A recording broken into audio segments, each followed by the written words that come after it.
Ever since DeMeco Ryans left San Francisco, they've been looking for a defensive-minded coach that could recapture some of his glory. Frankly, both Robert Saleh and DeMeco Ryans are defensive geniuses in my opinion. Since 2021, for instance, Robert Saleh's Jets-led defense was first in points per drive, first in EPA per play, and third in success rate. So there's no surprise San Francisco decided to bring him in for an interview, and he's their frontrunner, but what is kinda shocking is San Francisco's willingness to pay him. According to Map Arrows, San Francisco is ready to make him the highest paid defensive coordinator across the entire league. In his own words, "We will make you the highest paid defensive coordinator in all the land if you sign with us." The current highest paid defensive coordinator is Vic Fangio from the Eagles. He makes $4.5 million per season, and I honestly think this is a nice change in philosophy for San Francisco.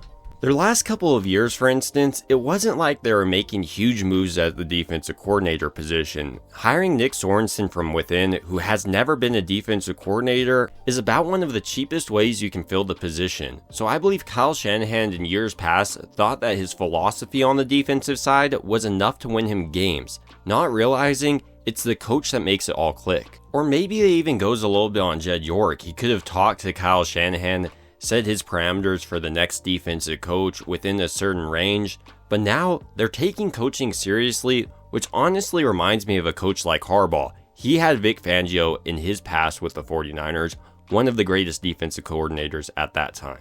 And when you look at the success of a team like Kansas City, Andy Reid is a great head coach and a great offensive-minded coach.